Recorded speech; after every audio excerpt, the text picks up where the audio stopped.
तो इस एग्जाम्पल के बाद हम आगे देखते हैं क्या कह रहा है कि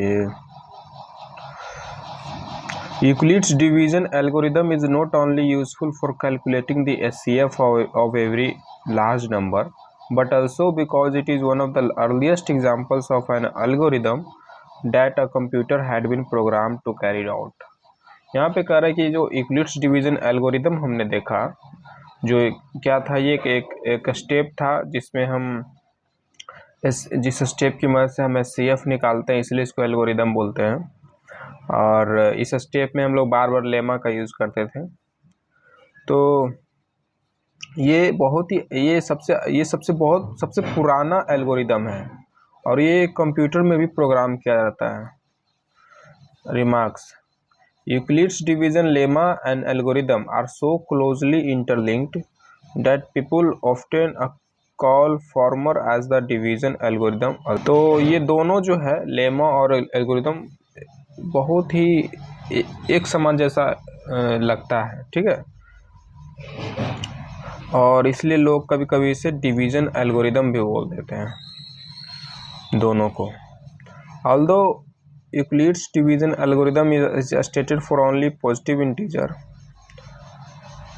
it can be extended for all integers except 0, that is b is not equal to 0, however we shall not discuss this aspect here। यहाँ कह रहा है कि हालांकि हम यूक्लिड्स डिवीजन एल्गोरिदम को पॉजिटिव इंटीजर के लिए यहाँ पे हम यूज कर रहे हैं, बट इसे हम किसी भी इंटीजर के लिए कर सकते हैं, नेगेटिव के लिए भी कर सकते हैं, सिर्फ b को छोड़कर। b 0 नहीं होना चाहिए क्योंकि b डिवीजर है और डिवीजर कभी 0 नहीं हो सकता। नीचे वाला मान लो 6y 0 कभी नहीं हो सकता, ये अनडिफाइंड है। However, we shall not discuss this aspect। ये सब चीज़ें हम यहाँ पे ये सब चीज़ें हम यहाँ पे डिस्कस नहीं करेंगे। यूक्लिड्स डिवीजन लेमा या algorithm has several application related to finding properties of number. We give some examples of this application below. तो ये दोनों का एक बहुत ज़्यादा एप्लीकेशन है, कुछ एप्लीकेशन है, और वो एप्लीकेशन नंबर के प्रॉपर्टी को खोजने में हेल्प करता है। कुछ एग्जाम्पल्स है यहाँ पे नंबर की प्रॉपर्टी, जैसे कि कोई नंबर 2 से डिविजिबल है कि नहीं है, ये सब चीज़ें जानने में मदद मिलता है। नेक्स्ट क्वेश्चन एक यहाँ पे एग्जाम्पल्स है। So that every positive even integer is of the form 2q and that every positive odd integer is of the form 2q + 1 where q is some integer. तो इस क्वेश्चन को हम लेते हैं। यहाँ कह रहा है so that every positive even integer is of the form 2q and that every positive odd integer is of the form 2q + 1।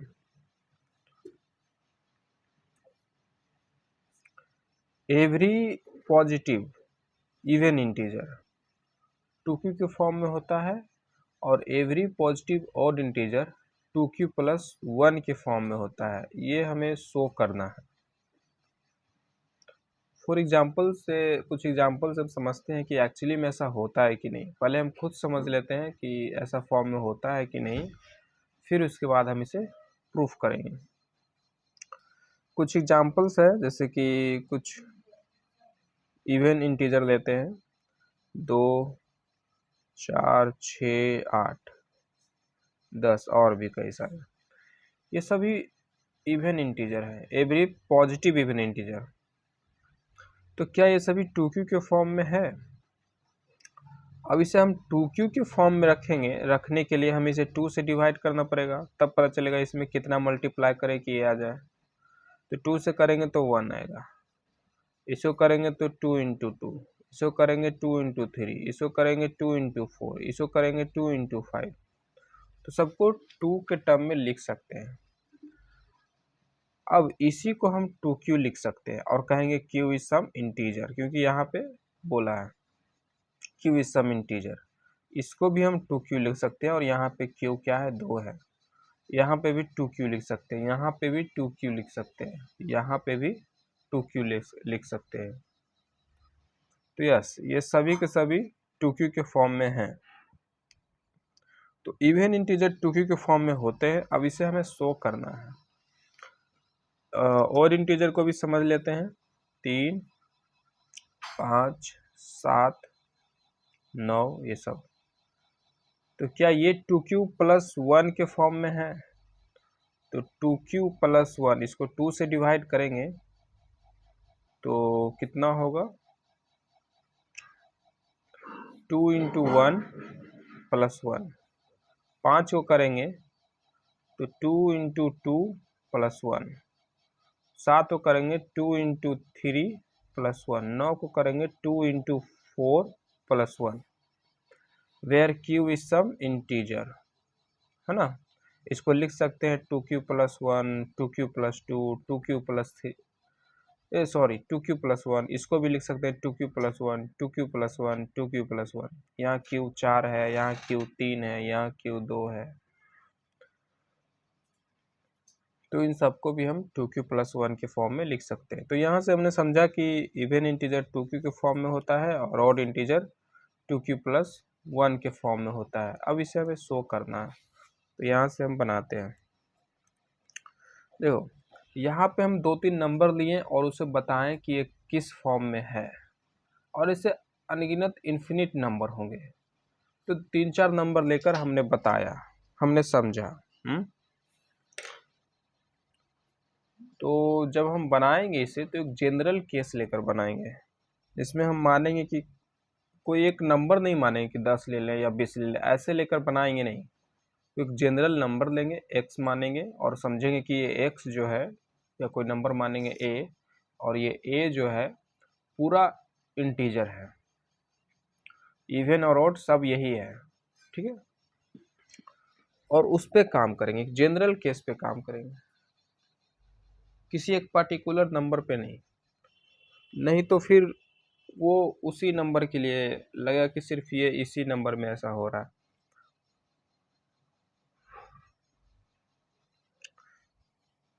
So let a be a positive integer. अब पॉजिटिव इंटीजर लिखे हैं तो इसका मतलब इसमें even भी है odd भी है।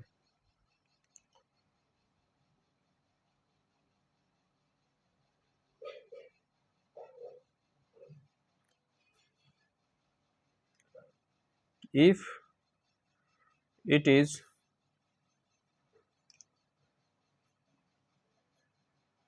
divided by 2, b is equal to 2,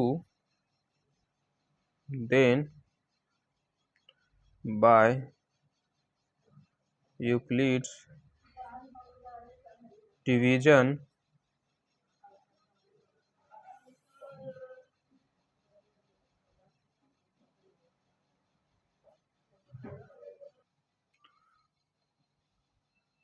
तो एक नंबर a है और दूसरा नंबर 2 है, तो बाय यूक्लिड्स डिवीजन एल्गोरिदम या लेमा से क्या बताया गया था कि there some q integer and r is a integer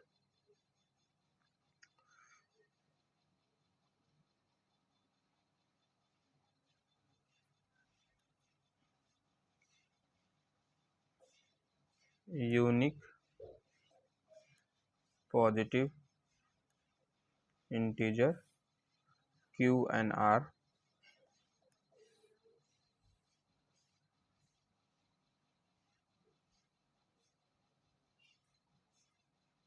which can be expressed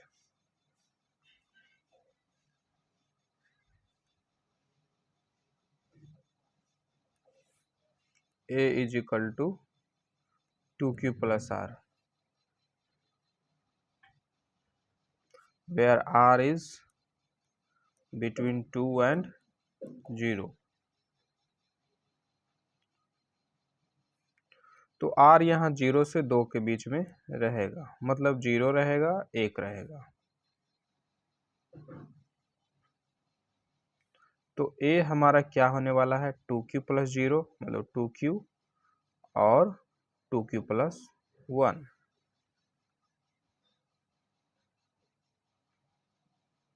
अब हम यहाँ पे a क्या माने थे, पॉजिटिव इंटीजर। अब पॉजिटिव में कुछ इवन भी होगा, कुछ ऑड भी होगा, तो इसका जो आरएचएस है वो इवन है, मतलब ये इवन इंटीजर है। और इस समय इसका आरएचएस इवन में एक जोड़ दिया है, मतलब ऑड है, तो ये ऑड भी है, मतलब ये इवन भी है और ऑड भी है। तो यहाँ से हम कह सकते हैं कि पॉजिटिव इंटीजर जो इवन होता है और ऑड के फॉर्म में भी होता है।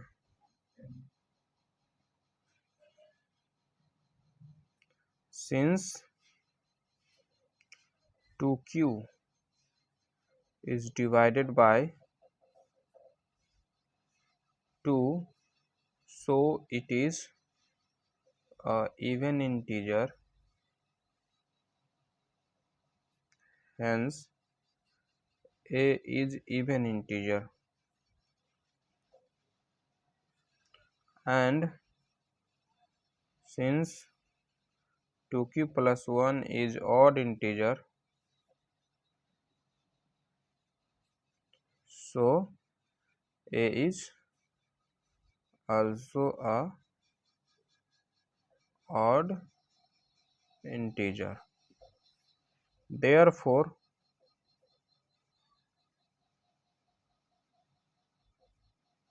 any positive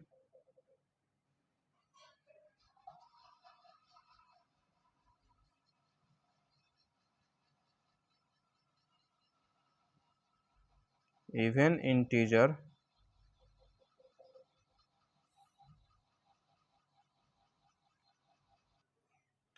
is of the form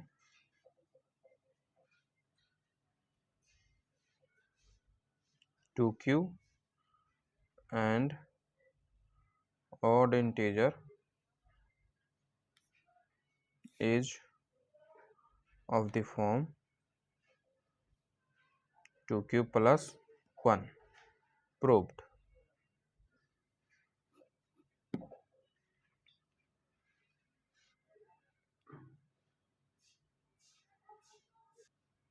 Next question है, so that any positive odd integer is of the form 4q plus 1 or 4q plus 3 where q is some integer. तो कोई भी पॉजिटिव ऑड इंटीजर या तो इसके form में होता है या तो इसके फॉर्म में होता है। तो चलिए हम चेक कर लेते हैं पहले। तो कोई भी पॉजिटिव ऑड इंटीजर जैसे कि 3, 5, 7, 1 भी है, 9, क्या ये 4q plus 1 या 4q plus 3 के फॉर्म में होता है?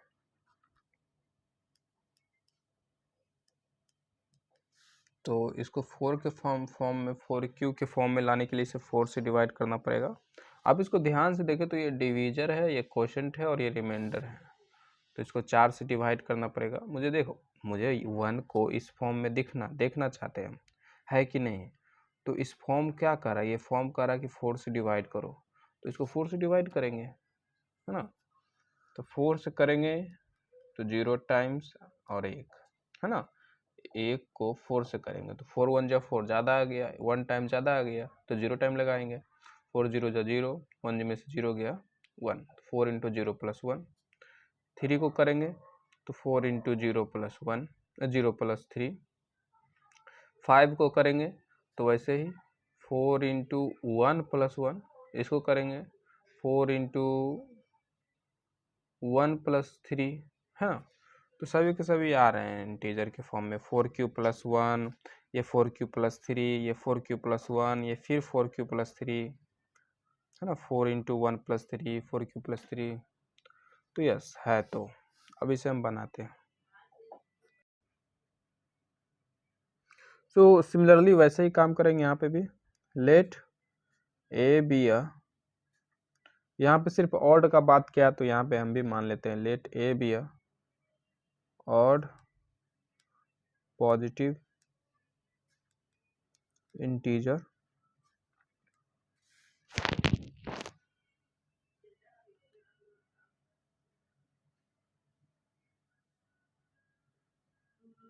if it is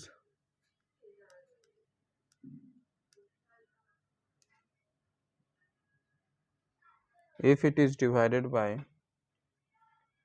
b is equal to 4, then quotient b r, quotient b q, and remainder, and leaves remainder.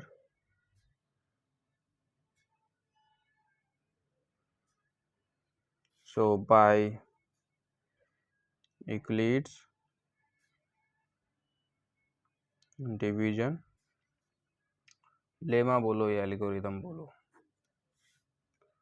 a बराबर 4q प्लस आर, वेर जहाँ पे ये r 4 से छोटा होगा और कब तक 0 तक छोटा होगा, और इसलिए r का वैल्यू 0 है, 1 है, 2 है, 3 है, इसलिए a हमें मिला 4q, 4q plus 1, 4q plus 2,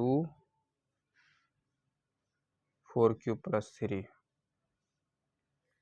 हमें इतने सारे फॉर्म मिले, बट मुझे करना था प्रूफ कि 4q प्लस 1 और 4q प्लस 3 के फॉर्म में होता है, पर मुझे बहुत सारे मिल गए, 4q प्लस 1 और 4q प्लस 3 भी मिला। तो यहाँ पे हम यहाँ पे बोलेंगे कि since 4q is even number because it is divisible by 2, तो 4q इवन नंबर है, सो but we have only considered odd positive integer, so 4q यहाँ पे इंक्लूड नहीं करेंगे। बट ए देखो यहाँ पे 2 3 और ले लेते हैं, 4q और 4q plus 2 and 4q plus 2 is even number, and 4q plus 2 is even number, but a is odd number, so 4q plus 1 and 4q plus 3 is the form of, so this and this is the positive odd integer.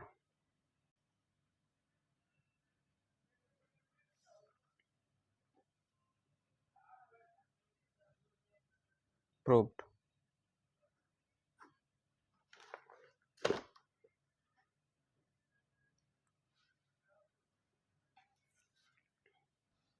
यहाँ एक next question है, a sweet seller has 420 काजू बर्फीज and 130 बादाम बर्फीज, she wants to stack them in such a way that each stack has the same number and they take up the least area of the tray.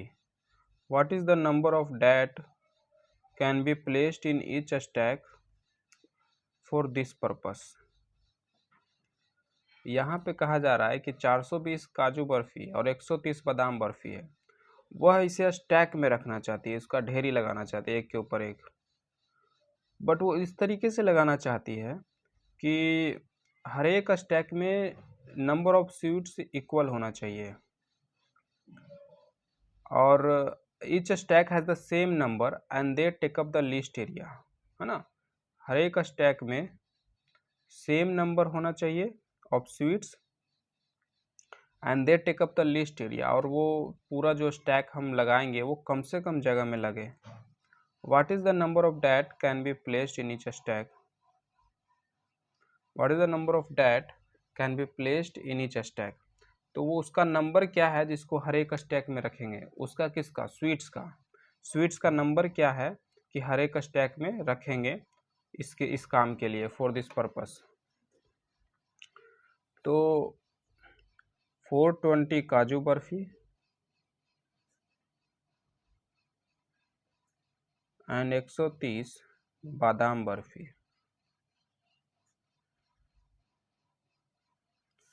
अब मुझे इसे stack में लगाना है। Condition 3 है।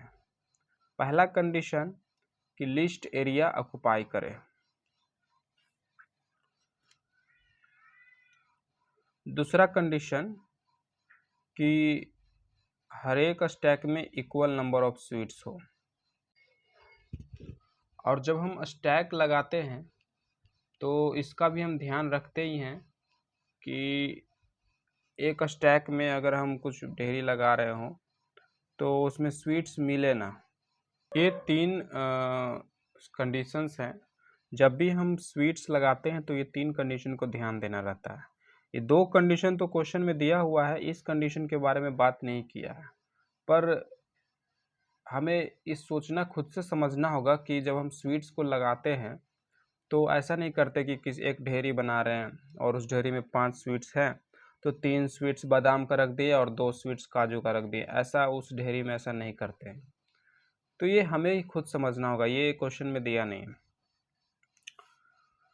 तो देखिए, अगर इस कंडीशन को सिर्फ ध्यान से देखें कि मुझे ऐसे दोनों को लगाना है कि कम से कम जगह ऑक्युपाई करे, तो मन में एक ही चीज़ आता है कि डायरेक्ट 420 एक ढेरी लगाते हैं 420 का, है ना, और काजू बर्फ़ी हो गया, फिर उसके ऊपर बादाम बर्फ़ी का ढेरी लगा देते हैं 420 का। एक ही ढेरी में 420 स्वीट्स और उसके ऊपर 130 स्वीट्स ऐसा रखते हैं। अगर इस कंडीशन को देखेंगे सिर्फ तो, है ना, इससे कम जगह और कोई चांस ही नहीं है घिरने का। सबसे कम जगह इसी में ऑक्युपाई होगा, है ना। तो बट ये गिर सकता है, तो गिरे ना गिरे उससे क्या, मुझे कहा गया कि कम जगह घेरे तो हम ऐसे ही रखेंगे। अब गिरना न गिरना उस कहने वाले पे डिपेंड करता है, वो क्या कहा है। अगर इस कंडीशन को देखेंगे तो ऐसे ही रखना चाहिए। पर अब अगले कंडीशन में आते हैं कि इक्वल स्वीट से नीचे स्टैक, या इस कंडीशन को आते हैं, इससे पहले इस पे आते हैं कि नो मिक्सिंग ऑफ स्वीट्स, और इसमें मिक्स कर दिए हैं। स्वीट्स कभी मिक्स करके नहीं रखा जाता और ये बातें क्वेश्चन में नहीं बोली गई है, तो ये हमें कॉमन सेंस से ही समझना होगा। तो मिक्सिंग ऑफ स्वीट्स नहीं होना चाहिए। उसमें मिक्स है, काजू बर्फ़ी 420 है और इसी स्टैक में 130 बादाम बर्फ़ी है, दोनों मिक्स है, मिक्स नहीं होना चाहिए। तो क्या करेंगे कि एक स्टैक इधर 420 काजू बर्फ़ी का रखेंगे और एक स्टैक इधर 130 बादाम बर्फ़ी का रखेंगे। तो 2 अलग अलग स्टैक बनाना पड़ेगा क्योंकि मिक्स हो रहा था। अब ये 2 कंडीशन को अगर देखें तो इससे कम जगह में और पॉसिबल नहीं है रखना। पर जैसे ही हम इस पे आते हैं और ये कहता है कि इक्वल स्वीट से नीचे स्टैक, तो यहाँ पे इक्वल स्वीट्स नहीं है। एक स्टैक में 420 है और एक स्टैक में 130 है, इक्वल्स नहीं है। अब इसे फुलफिल कराने के लिए आगे कुछ काम करना पड़ेगा। 420 130 हम ऐसा करते हैं कि स्टैक बनाते हैं और हर एक स्टैक में 2-2 स्वीट्स रखते हैं। एक ट्राई कर रहे हैं, ट्राई एंड एरर कर करके हिट एंड ट्राई मेथड से सॉल्व करने की कोशिश कर रहे हैं। तो 2-2 का अगर हम ढेरी लगाएंगे तो 210 स्टैक बनेगा। सिमिलरली क्योंकि बोला है कि इक्वल स्वीट से नीचे स्टैक, तो यहाँ पे 210 स्टैक बनाए और हर एक स्टैक में 2 स्वीट्स है, तो यहाँ पे भी हर एक काजू बादाम बर्फ़ी में भी हर एक स्टैक में 2 ही स्वीट्स होना चाहिए। तभी तो कहें कि हर एक स्टैक में 2 स्वीट्स है। तो इसके लिए हमें 65 स्टैक की ज़रूरत होगा। आगे बढ़ते हैं। तो क्या ये सही है? क्या ये हमारा आंसर हो गया कि इस तरीके से पूछा था क्या कि हर एक स्टैक में कितने स्वीट्स होंगे, तो हर एक स्टैक में 2 स्वीट्स होंगे। क्या ये सही है? बट मुझे एक थोड़ा सा डाउट है कि ये कम जगह में नहीं घेर रहा है। कम जगह में है कि नहीं है? कम से कम जगह में होना चाहिए। मिक्स नहीं हो रहा और इक्वल स्वीट से नीचे स्टैक है, पर क्या कम से कम जगह में है ये? इसके बारे में हम श्योर नहीं है। अगर हम इसे इस तरीके से सजाएं कि हर एक स्टैक में ज़्यादा स्वीट्स हो, तो वो स्टैक उतना ही कम रहेगा और उतना ही कम जगह घेरेगा। अगर हर एक स्टैक में ज़्यादा से ज़्यादा स्वीट्स रखते हैं हर एक स्टैक में, तो जगह पूरा कम ही घेरेगा, है ना। तो अगर हम 3-3 का स्टैक बनाते हैं तो दो दो के स्टैक के कंपेयर से ये वाला में इस तरीके में कम जगह घेरेगा, क्योंकि हर एक स्टैक में 3-3 है, जल्दी ख़त्म हो जाएगा। तो 3-3 का लगाते हैं तो 140 स्टैक बना। देखो पहले 210 बन रहा था, अब 140 ही बना। 3-3 का लगाएंगे तो 140, और इसका 3-3 का लगा सकते हैं? नहीं, 130 को हम 3-3 का स्टैक नहीं बना सकते, क्योंकि 130 इज नॉट डिविजिबल बाई 3। तो 3 का इसका नहीं लगा पाएंगे, तो फिर तो इक्वल स्वीट्स होगा नहीं। इसमें हर एक स्टैक में 3-3 स्वीट, और इसमें हर एक स्टैक में कुछ अलग ही होगा, 3 तो होगा नहीं, तो 3 नहीं ले सकते हैं, 4 लेते हैं। तो अगर हर एक स्टैक में 4-4 स्वीट रखते हैं तो 105 स्टैक बनेंगे, और इसमें हर एक स्टैक का 4-4 लेते हैं तो ये आई थिंक 4 से डिविजिबल नहीं है। ये भी 4 से डिविजिबल नहीं है, तो 4-4 में नहीं रखेंगे। 5 से देखते हैं।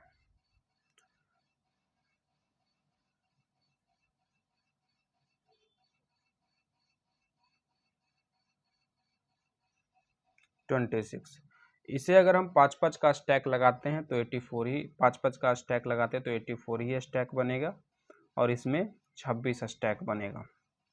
देख रहे हो, हर एक स्टैक में स्वीट्स की संख्या बढ़ा रहे हैं तो स्टैक कम रहा है, और स्टैक कम रहा है तो ऑब्वियस है कि जगह भी कम घेरेगा। तो हम सोच रहे हैं कि और कोई ऐसा बड़ा से बड़ा नंबर ऑफ स्वीट्स डाल सके एक स्टैक में, ताकि और कम जगह घेरे, क्योंकि यहाँ बोला है कि कम से कम जगह में, जितना पॉसिबल हो उतना कम जगह में आप लगाइए। तो अगर 6 से डिविजिबल है तो वो हमारा आंसर हो जाएगा, अगर 7 से है तो 6 को छोड़ के 7 आंसर दे लेंगे हम। तो कौन है? 10 भी है डिविजिबल, दोनों है ना, दोनों 10 से भी डिविजिबल है। जैसे यहाँ पे हम लोग क्या देख रहे थे कि डिविजिबल दोनों होना चाहिए, 2-2 से था, 5-5 से था, तो यहाँ पे दोनों 10-10 से भी है। तो 10-10 से करेंगे तो 42 स्वीट्स लेगा, और ये 42 स्टैक लेगा, और ये 13 स्टैक लेगा। तो मे बी ये आंसर हो जाए, अगर इसके बाद वाला कोई डिवीजर कॉमन डिवीजर ना हो। जैसे 10 इन दोनों का कॉमन डिवीजर था तो लगा दिए, तो इसके बाद कोई और कॉमन डिवीजर अगर ना हो तो ये हमारा आंसर हो जाएगा कि हर एक स्टैक में 10-10 स्वीट्स लगाएंगे, और 42 + 13 42 3 45 और 10 55 स्टैक बनेगा। बट अब श्योर नहीं है, इतने बड़े नंबर हैं, पता नहीं आगे चलकर कोई ऐसा कॉमन डिवीजर मिल जाए। तो यहाँ पे हम आगे तक कहाँ तक ट्राई करें, है ना। तो यहाँ पे हम एक पैटर्न देखते हैं, और यहाँ से हम मेथड निकालते हैं कि एक्चुअली में हम कर क्या रहे हैं। तो यहाँ पे हम क्या देख रहे हैं कि यहाँ पे 2 देखें, 5 देखें, 10 देखें, 3 आया था, 4 आया था, उसको नहीं देखें, क्योंकि 3 सिर्फ इससे कट रहा था, ये कट रहा था सिर्फ 3 से, ये नहीं कट रहा था। तो 3 को नहीं लिए, सिर्फ 2 लिए, 5 लिए, 10 लिए।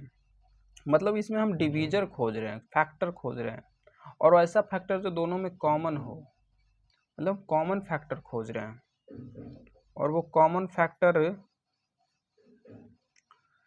में से मुझे बड़ा वाला फैक्टर चाहिए, ताकि जितना बड़ा होगा उतना ही ज़्यादा स्वीट्स होगा हर एक स्टैक में, और ज़्यादा स्वीट्स होगा हर एक स्टैक में, तो स्टैक की संख्या कमेगी, स्टैक की संख्या कमेगी तो जगह कम घेरेगा। तो कॉमन फैक्टर है 2, 5, 10, और आगे में भी आगे भी कुछ होगा, उसमें से हम हाईएस्ट कॉमन फैक्टर चुनना चाहते हैं। एक्चुअली में हम HCF निकालना चाहते हैं, इन दोनों का HCF ही हमारा आंसर होगा। तो ये क्वेश्चन HCF से सॉल्व होगा। देखिए बचपन में हमें जब क्लास 6 में भी इस तरह का क्वेश्चन मिला है हमें, तो उस समय क्या करते थे कि अगर क्वेश्चन में लिस्ट लिखा हुआ है तो LCM निकालते थे, मैक्सिमम पूछ रहा है फाइंड द मैक्सिमम नंबर तो HCF निकालते थे, लिस्ट लिखा हुआ तो LCM निकालते थे। तो वहाँ पे उस समय कुछ ज़्यादा समझते नहीं थे और इन सब बातों को देखकर ही बनाते थे। बट एक्चुअली में हमें पूरा अच्छे से समझना चाहिए क्वेश्चन को। अगर उस तरीके से इस क्वेश्चन को बनाओगे तो यहाँ पे तो लिस्ट लिखा हुआ है कि बोला ना, find the least area of the tray. तो एलसीएम निकाल दो, पर एलसीएम से सॉल्व नहीं होगा, ये एचसीएफ से सॉल्व होगा। तो ये तरीका सही नहीं है कि लिस्ट लिखा हुआ है तो एलसीएम निकाल दें, मैक्सिमम लिखा हुआ है तो एचसीएफ निकाल दें। हमें समझना है कि क्वेश्चन में कह क्या रहा है। जब क्वेश्चन में बांटने को बोला जाए, देखो यहाँ पे बांटा जा रहा है, 420 को एक भाग लगाया जा रहा है ना, छोटे छोटे टुकड़े में। 130 को भी बांटा जा रहा है। तो जब बांटने की केस हो ना, उसमें एचसीएफ निकालना चाहिए। और जब कुछ बढ़ रहा हो चीज़ें एलसीएम में, तो उसको वहाँ पे एलसीएम यूज करते हैं। जब चीज़ें मल्टीप्लाई होती है, मतलब बढ़ रही होती है, बांटने की केस नहीं होता, वहाँ पे एलसीएम लगाना चाहिए। तो इस क्वेश्चन को एनालाइज करने से समझ आया कि हमें इसमें एचसीएफ निकालना होगा। और एचसीएफ से हमें ये पता चल जाएगा कि इन दोनों का हाईएस्ट कॉमन फैक्टर कौन है, और वही मेरा आंसर हो जाएगा, क्योंकि वो सबसे बड़ा होगा कॉमन फैक्टर, और उससे आगे कोई बड़ा होगा नहीं। और उससे जब हम स्वीट्स को स्टैक करेंगे तो कम से कम जगह में हो पाएगा। तो इन दोनों का एचसीएफ निकालते हैं।